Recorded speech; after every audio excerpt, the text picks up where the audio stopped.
thandu, thair pachadi or banana stem raita. This is a very traditional dish. Very few people make it because they cannot source the banana stem these days. But anytime I go to the farmer's market and I find it, I definitely bring it home. There are multiple things you can make with it. Today I'm making the raita, which is perfect for the summer. Let's see how to make it. As you know, banana tree has a lot of uses, from the fruit to the flower to the leaves to the stem. Today I'm going to make banana stem sabji. It's a curry, and this is how you get it in this market. If you see, there are a lot of concentric circles, and the portion we are going to use is the core. So I'm going to remove one layer at a time and just remove the core from each of these. So whenever you go to buy, make sure whichever piece you buy, the core is nice and big and not these circles. So just don't go by the size of the stem itself, go by the size of the stem, the core. Now that I have the core pieces out, I'm going to, oh, there's one more layer. Let's get this out. So the preparation time in this is primarily the cutting of this vegetable. The cooking will take very little time. So let me get rid of this one more layer. And here we go. So this core is extremely rich in fiber, and we need to get rid of a little bit of fiber, because otherwise it will be very fibrous in your mouth when you eat. So I'm going to cut this into circles, and if you realize, see how much fiber that is there. So I'll show you a very easy trick to get rid of this fiber also. So I'm going to go ahead and cut it like this and chop it into small cubes. Just before you start cutting the vegetable, just make sure you have a bowl of water and add about just a tablespoon of yogurt in it and whisk it to a nice smooth cool chach. This buttermilk solution will keep it from discoloring, because this is very rich in iron as well. So this vegetable should be prepared at least a couple of times a month. Anytime you get your hands on to this core banana stem, it's great to prepare it, and it tastes really nice. So let's go ahead. I'm going to cut it and make small cubes out of this.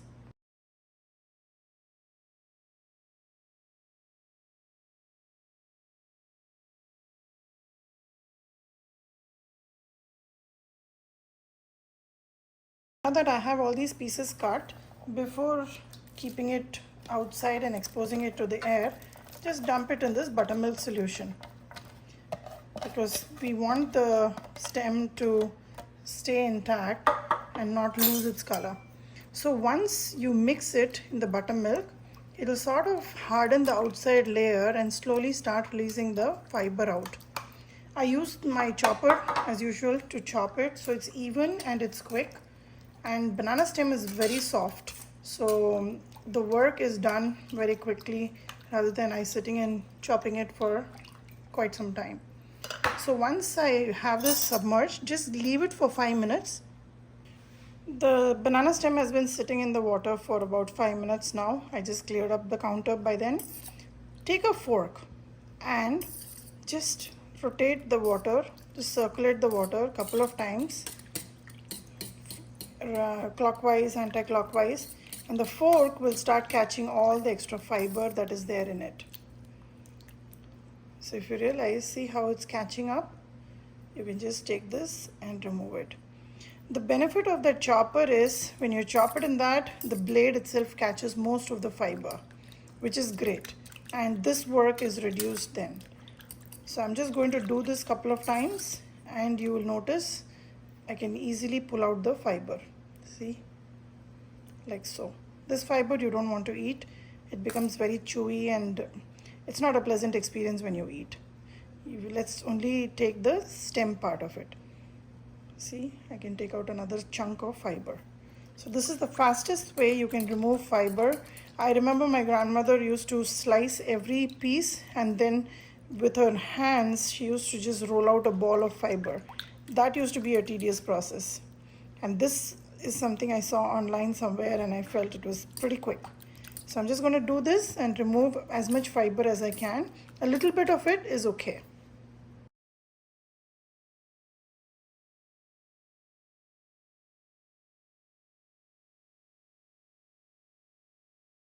I have cleaned out the banana stem and removed most of the fiber. Now I will take my pressure cooker and just remove the stem alone and put it in here.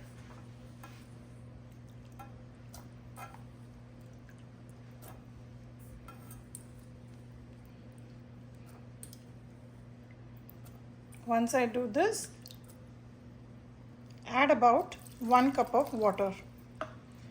Just shake it around, and I will add 1 teaspoon of salt and give it 2 pressure whistles. Here goes 1 teaspoon of salt. Turmeric is optional. I don't want to change the color of the banana stem, so I'm not adding any turmeric, but if you feel like, you can always add. I'm going to make 2 dishes with this. One is going to be a sabji and one is going to be a raita. So I'm going to cover this now and give it 2 pressure whistles. The pressure is settled. I'm going to open the pressure cooker, and you can see how the banana stem has cooked. Let me show you one. This will be completely cooked. That's how soft it is. Just 2 whistles, nothing more. So this is the way you prepare the banana stem. Once this is ready, there are a couple of things you can make with this. Either you can make a raita, which is my favorite, or you can make a sabji with just a simple tadka of mustard seeds, red chili. You can add this. You don't need to add salt because it's already salted, and you can add a lot of coconut and curry leaf, and that will be your sabji. But I'm going to make raita today and show you how. Take a bowl here, and of the banana stems, I'm going to just drain the water and add about half a cup full of banana stems. I'm not using the water in this, I'm just using the banana stems. So this is about 3/4 cup of banana stems, which is cooked. It's got salt, and now I'm going to add yogurt and give a masala paste to it, which is made with coconut, Zeera and green chillies.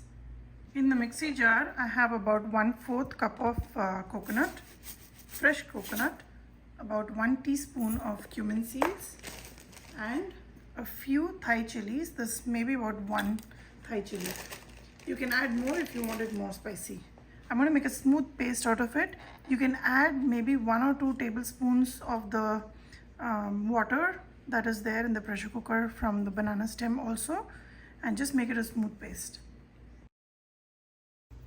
The coconut paste is ready, the banana stem is ready, and here is the yogurt. So this is about half a cup of stem, which is cooked, with about 1/4 cup of coconut and that green chilies and jeera. I will add about 1 cup of yogurt to the banana stems. I'm just going to eyeball it. You are welcome to measure it out. This is about 1 cup. And to this, I'm going to add the coconut paste. You can add pepper too, that's your choice. But today I'm just keeping it very simple and adding all this paste in here. That bowl was a little too small, so I've transferred it into another container. So this is the consistency you want to keep it at. This is a great dish for summer, especially when it's so hot everywhere. This raita is perfect to go with just plain parathas, or whenever you make a kootu, you can make this raita alongside. You can stop at this stage, or you can add a tadka. I'm going to go ahead and add a small little tadka for this. Check for salt at this stage. If you need, you can add a little bit more. In my tadka pan, I have about 1 teaspoon, less than 1 teaspoon of peanut oil, and I have few curry leaf in my hand. In this vessel, I'm just going to add a pinch of hing on top, and looks like the oil is hot. I will add few mustard seeds, just about 1/3 teaspoon of mustard seeds. Once it pops, add the curry leaf also on top. Once it pops, just go ahead and turn off the gas and put the tadka on the raita.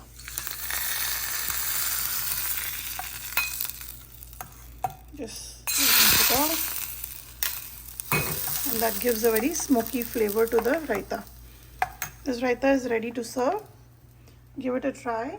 It's very delicious, very rich in fiber and iron, and very good for your health. Give it a try and let me know how it turned out for you.